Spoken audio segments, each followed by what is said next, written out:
Peace, everybody. This is about Dayton shooter took a rape list to school and made threats to women. Oh, this Dayton shooter is sick, obviously. I don't know what his problem was or anything. And of course, as you can see here in the picture, is a woman who is putting a candle down, and I guess she's about to light the candle.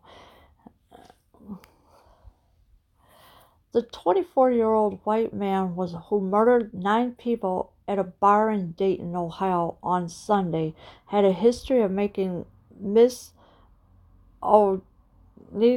threats targeting former female classmates, according to several news reports. So you got a 24-year-old white man, allegedly, who murdered 9 people at a bar in Dayton, Ohio on Sunday. And of course, he had a history of making misogynist threats to targeting former female classmates, allegedly. Former students who attended Bellbrook High School were with Connor Betts, who was killed by police after committing the rampage of which his own 22-year-old sister was a victim, said that he was known to school officials and police for bringing a rape list of women into school, as well as for speaking directly to at least one woman about violently killing her. Still, he was able to purchase the weapons he used to commit the shooting legally in the state of Ohio.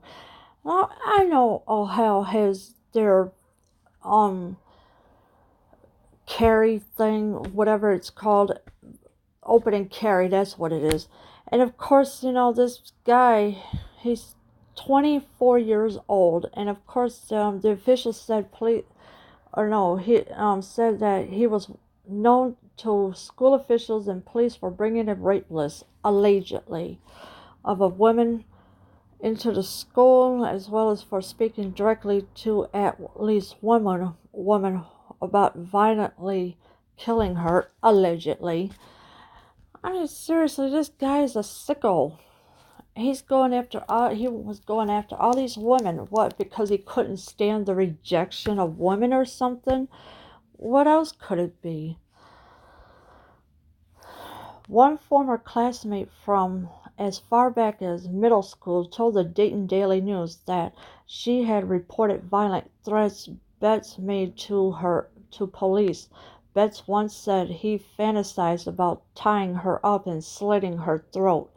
She said she recounted that she had spoken to Betts directly about getting help, and that she and her parents told school police about the issue, but that she felt she wasn't taken seriously despite the would-be shooter including her on a hit list.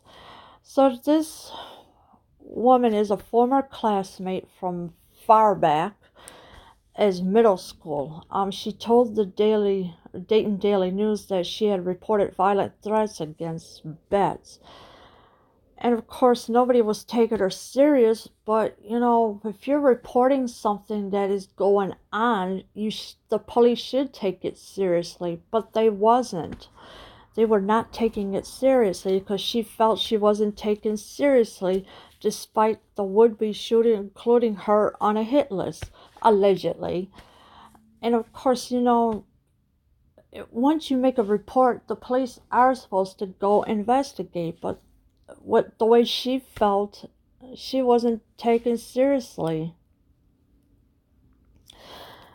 That hit list was confirmed by a former principal of Bellbrook High School, who said that Betts had been suspended for causing a lockdown by writing a hit list on a bathroom wall when he was a sophomore. Betts graduated from Bellbrook in 2013. So the hit list was confirmed by a former principal of Bellbrook High School. Now, I ain't never heard of that high school before, so that's new to me. Of course, he also said, or she also said, that Betts has been suspended for causing a lockdown by writing a hit list on a bathroom wall.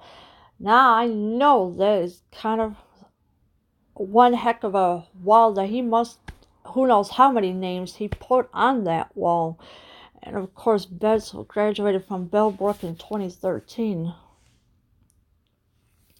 One student told CNN that the list was separated into a kill list for boys and a rape list for girls, some of whom had reportedly rebuffed Betts romantically.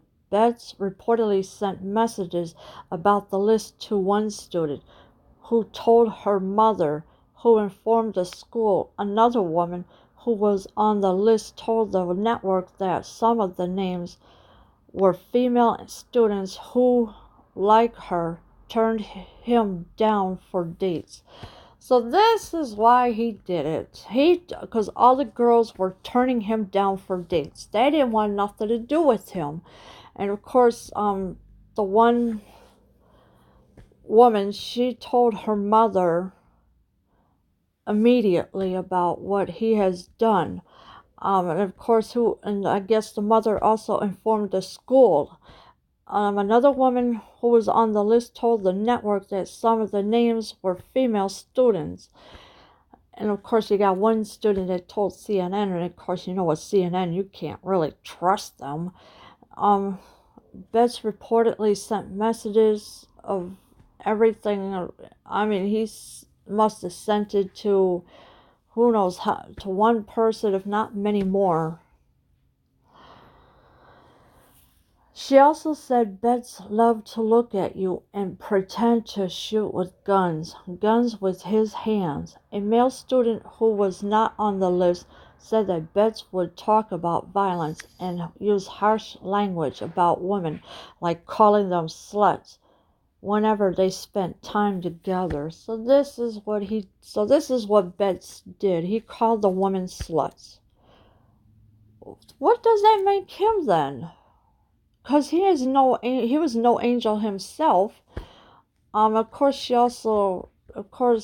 the one woman, he loved to look at you and pretend to shoot with guns with his hands. So this is what he was daydreaming about. Despite Betts' history, he was able to legally purchase the AR-15-like assault weapon he used to commit the shooting, which injured an additional 27 people, and magazines containing 100 rounds. A background check would only have yielded a few traffic violations, according to the Washington Post. So nobody even bothered to look into his background whatsoever. He legally purchased an AR-15-like assault rifle, allegedly. He used to commit the shooting.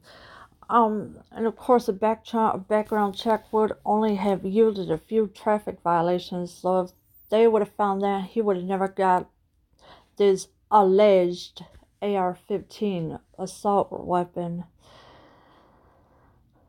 The Ohio General Assembly is reportedly considering several firearm bills, every split between restricting and expanding access to guns. Governor Mike DeWine, a Republican endorsed by the NRA, has said he supports a red flag law for the state which would allow court orders to be obtained by police or close family members to remove firearms from dangerous individuals. Yeah, so the dangerous individuals, the police would have to get a court order to remove it, because the people that are dangerous, they should not be having guns at all. There was an Ohio General Assembly is reporting considering several firearms bills, even split between restricting and expanding, of course, the access of guns.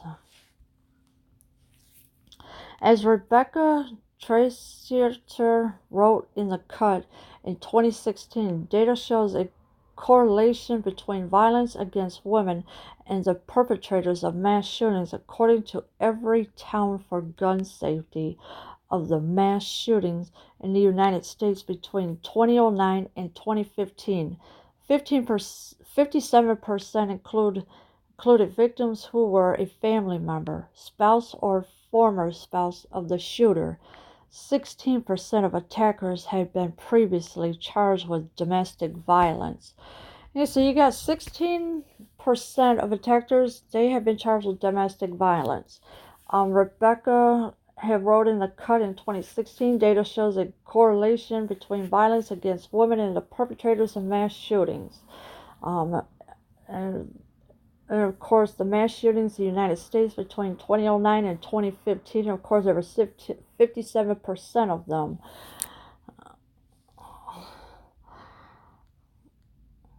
Betts and his younger sister Megan reportedly arrived in the city's Oregon nightlife district together on Saturday night and then separated.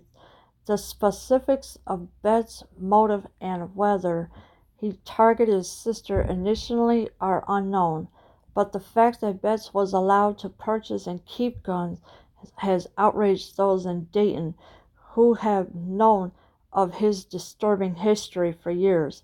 The woman who had reported Betts to the police for telling her he wanted to tie her up and slit her throat expressed her anger to the Dayton Daily News. "This isn't a mystery to me," she said. "I'm furious." Alright, so the woman had, spoke about Betts, then separate. Of course, she found, and of course she knows that Betts was disturbed for years, and of course, Betts' motive and whether he targeted his sister intentionally are unknown. So they don't know if Betts targeted his sister unintentionally or unknown, but the fact that Betts was allowed to purchase and keep guns has outraged those in Dayton. So the people in Dayton, Ohio, they don't want guns around. They want them gone. And of course, the woman who had reported Betts to the police officer for telling her he wanted to tie her up and has expressed her anger to the Daily News. And of course, this is a tragic shame of what is going on right now with all these alleged mass shootings. Leave your comments below. I am out.